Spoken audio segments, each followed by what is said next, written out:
वालेकुम, hope you all are fine. और पिछली वीडियो में हमें क्वेश्चन नंबर 5 तक कंप्लीट कर लिया था, तो उसका लिंक मैंने आपको डिस्क्रिप्शन में दे दिया। पहले आप वहाँ तक देख लें, उसके बाद नेक्स्ट क्वेश्चन नंबर 6 की तरफ मूव करेंगे। तो क्वेश्चन नंबर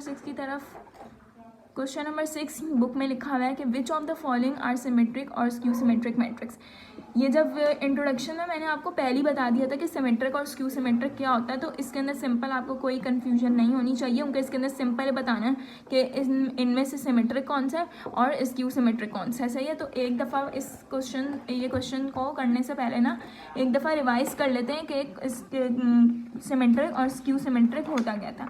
तो देखिए, जब मैंने आपको इंट्रोडक्शन की वीडियो में बताया था तो सिमेट्रिक मैट्रिक्स मैंने आपको बताया था कि क्या होता है कि जब हम किसी भी मैट्रिक्स का ट्रांसपोज लें और वो इक्वल आ जाए ओरिजिनल मैट्रिक्स के, तो इसका मतलब क्या होता है कि वो सिमेट्रिक मैट्रिक्स है। क्या बताया था, जब भी किसी मैट्रिक्स का ट्रांसपोज लेंगे और वो इक्वल आ जाए ओरिजिनल मैट्रिक्स के, तो इसका मतलब है वो क्या है, सिमेट्रिक मैट्रिक्स। फिर मैंने एक एग्जांपल बताई थी कि ये एक मैट्रिक्स था, हमने इसका ट्रांसपोज लिया। जैसे ही इसका ट्रांसपोज लिया और अगर ये इक्वल आ गया ओरिजिनल मैट्रिक्स के, तो इसका मतलब है ये सिमेट्रिक मैट्रिक्स है। सही है। अब अगला हमने क्या पढ़ा था, स्क्यू सिमेट्रिक। स्क्यू सिमेट्रिक की क्या कंडीशन थी कि अगर हम किसी भी मैट्रिक्स का ट्रांसपोज लें और वो इक्वल आए नेगेटिव ऑफ ओरिजिनल मैट्रिक्स, किसके, नेगेटिव ऑफ ओरिजिनल मैट्रिक्स के, तो उसको हम क्या बोलते हैं, स्क्यू सिमेट्रिक। इसकी एग्जांपल मैंने आपको बताई थी, ये भी एक हमने मैट्रिक्स दिया, इसका पहले हमने ट्रांसपोज दिया। जब हमने इसका ट्रांसपोज लिया तो ये इक्वल तो थे नंबर्स में, लेकिन इनका साइन चेंज था। तो इसलिए हमने अगर यहाँ पे नेगेटिव साइन कॉमन ले लेंगे तो ये ओरिजिनल मैट्रिक्स के इक्वल आ जाएगा। तो इसका मतलब है कि कौन सी कंडीशन हो गई, स्क्यू सिमेट्रिक की।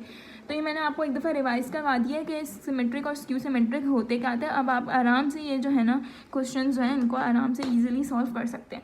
तो अब हमें क्या करना है कि इस सवाल को सॉल्व करना है। सबसे पहले हमें क्या करना होता है, इसी भी अब हमें ये तो नहीं पता कि ये सिमेट्रिक है या स्क्यू सिमेट्रिक, लेकिन क्या पहले हम इसका ट्रांसपोज ले लेते हैं और अगर वो इक्वल आ जाए इसी ओरिजिनल मैट्रिक्स के, तो इसका मतलब है कि ये सिमेट्रिक था। और अगर ये इक्वल ना आए, मतलब नेगेटिव साइंस का मतलब साइंस का डिफरेंस आ रहा हो, तो इसका मतलब है फिर ये स्क्यू सिमेट्रिक है, अगर हम माइनस साइन कॉमन निकाल लेंगे। सही है, तो इसलिए हम इस क्वेश्चन की तरफ मूव करते हैं।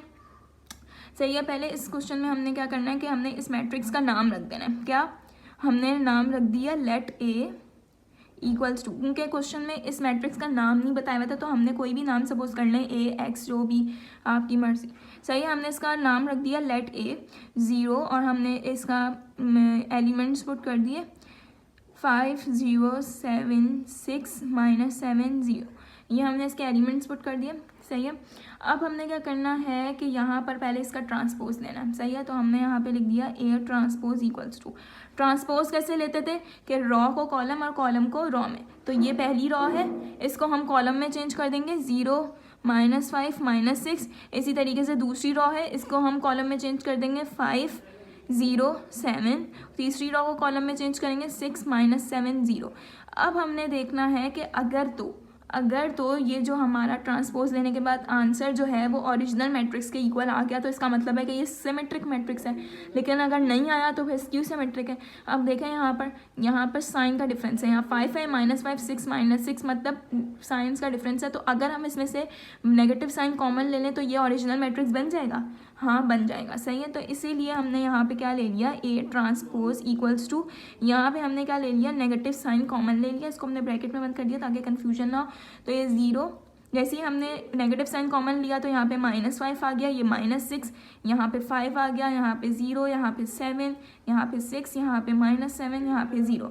तो इसका मतलब है कि ये हमने नेगेटिव साइन कॉमन लिया। अब आप देखें कि ये क्या बराबर है ओरिजिनल मैट्रिक्स में, ओरिजिनल मैट्रिक्स ये था, देखें हाँ अब ये बराबर हो गया। तो इसका मतलब है इसके अंदर हमने कौन सी कंडीशन लगाई थी, इसके अंदर हमने कौन सी कंडीशन लगाई थी, स्क्यू सिमेट्रिक वाली।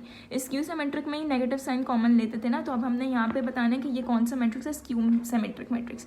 तो इसके अंदर कौन सी कंडीशन लगी, यहाँ पे अगर हम आंसर इसका लिखेंगे तो कैसे लिखेंगे कि A transpose equals to negative of A, ये वाली कंडीशन ट्रू हुई थी। तो हमने यहाँ पे लिख देना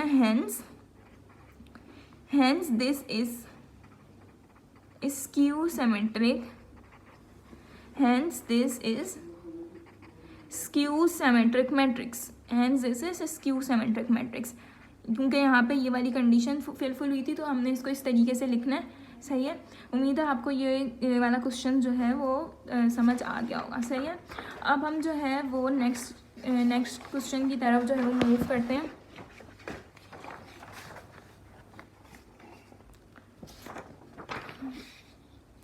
नेक्स्ट क्वेश्चन की तरफ मूव करते हैं। नेक्स्ट क्वेश्चन क्या है हमारे पास,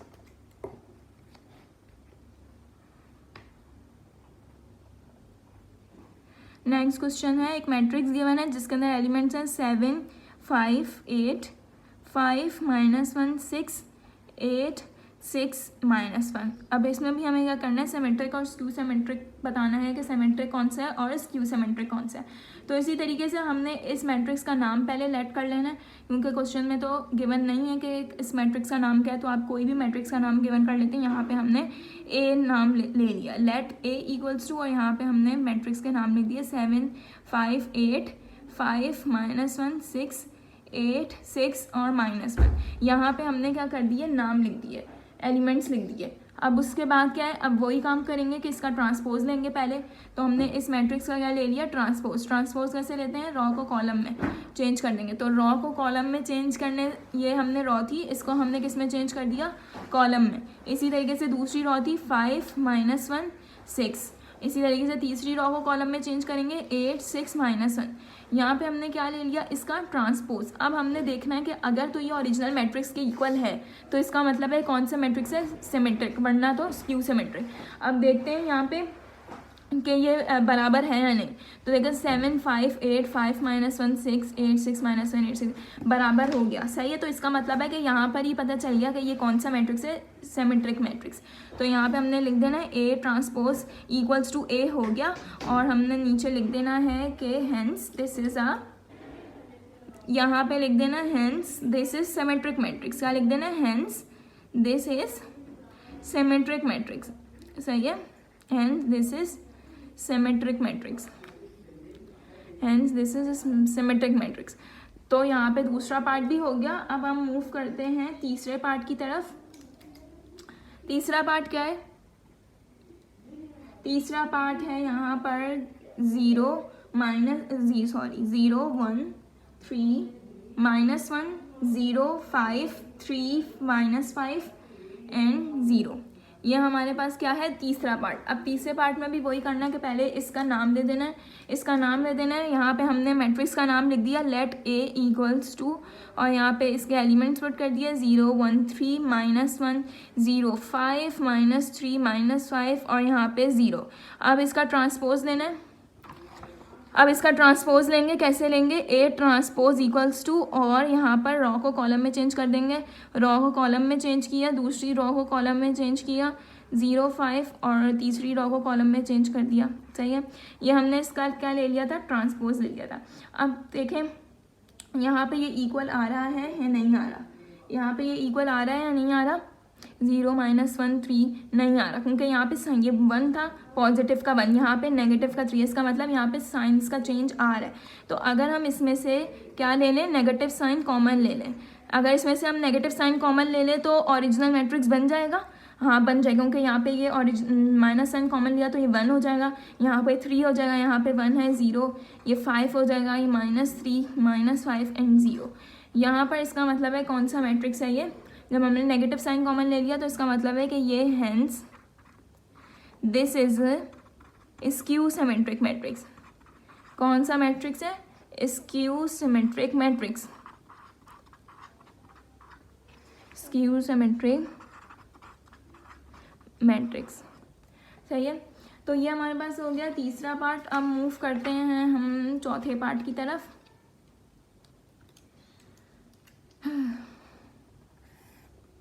अब हम मूव करते हैं कौन से, चौथे पार्ट की तरफ। चौथा पार्ट क्या है कि 1 2 5 और 2 5 -7 5 -7 3, ये हमारे पास चौथा पार्ट था। अब इसके अंदर भी वही काम करना है कि पहले हमें को मैट्रिक्स का नाम लेट कर लेना है, लेट ए इक्वल्स टू, और यहाँ पे हमने एलिमेंट्स पुट कर देना है 1 2 5 2 5 -7 और 5 -7 3। यहाँ पे हमने मैट्रिक्स का नाम पुट कर दिया और यहाँ ले लिया। अब दूसरा काम क्या करना होता है, इसका ट्रांसपोज लेना होता है। तो ट्रांसपोज लेने के लिए क्या करते हैं, रॉ को कॉलम में और कॉलम को रॉ में चेंज। तो ये रॉ थी, इसको हमने किस में चेंज कर दिया, कॉलम में। इसी तरीके से सेकंड रॉ थी, इसको हमने किस में चेंज कर दिया, कॉलम में। ये थर्ड रो थी, इसको हमने किस में चेंज कर दिया, थर्ड कॉलम में। ये हमारे पास क्या आ गया, ट्रांसपोज, ये हमारे पास ट्रांसपोज आ गया। अब हमने क्या करना होता है, चेक करना होता है कि ओरिजिनल मैट्रिक्स से इक्वल आया या नहीं। सही है, तो अब हम देखते हैं कि ओरिजिनल मैट्रिक्स से इक्वल है या नहीं। हाँ बिल्कुल वही इक्वल है, 1 2 5 2 5 -7 5 -7 3। तो इसका मतलब है कौन सी कंडीशन हो गई, ये कंडीशन है किसकी, सिमेट्रिक मैट्रिक्स की। तो यहाँ पे हम क्या लिख देंगे, यहाँ पे हम लिख देंगे कि ए ट्रांसपोज इक्वल्स टू ए, क्योंकि सिमेट्रिक मैट्रिक्स की कंडीशन ये होती है। तो हमने यहाँ पे लिखना है कि ए ट्रांसपोज इक्वल्स टू ए आ गया है, और यहाँ पर क्या हो गया, हेंस दिस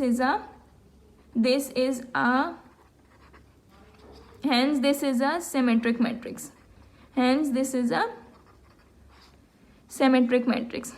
सही है, ये वाला क्वेश्चन हो गया। अब आखिरी पार्ट रहता है हमारे पास, आखिरी पार्ट भी बिल्कुल वही है।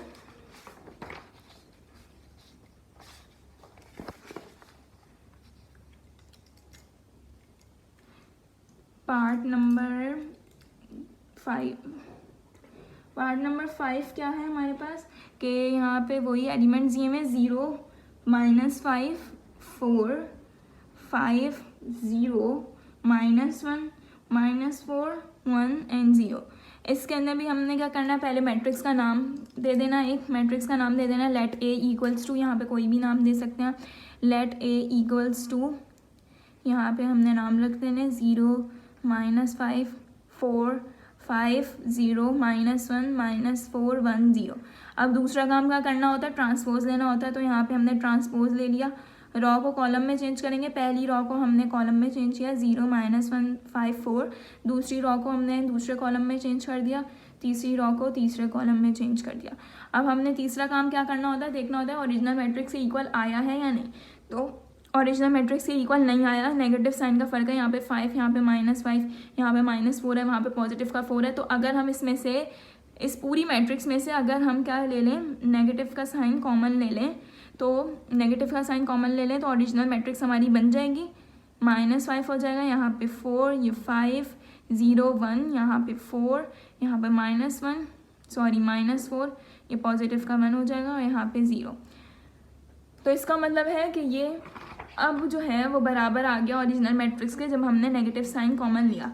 तो इसका मतलब है कौन सी कंडीशन है, स्क्यू सिमेट्रिक की। तो यहाँ पे हमने लिख देना है condition A transpose equals to -a, hence ये वाली कंडीशन को फुलफिल किया इसने, तो कंडीशन लिखना ज़रूरी है कि ये वाली कंडीशन थी।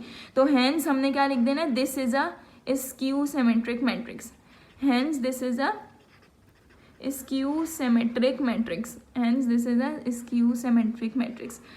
तो ये क्वेश्चन हो चुका है कंप्लीट 5 पार्ट्स से इसके, और मुझे उम्मीद है कि आपको ये क्वेश्चन आसानी से समझ आ गया होगा, क्योंकि मैंने इंट्रोडक्शन में इसको बहुत ब्रीफली एक्सप्लेन भी कर दिया था एग्जांपल्स के साथ। तो ये क्वेश्चन तो बहुत इजी होगा आप लोगों के लिए।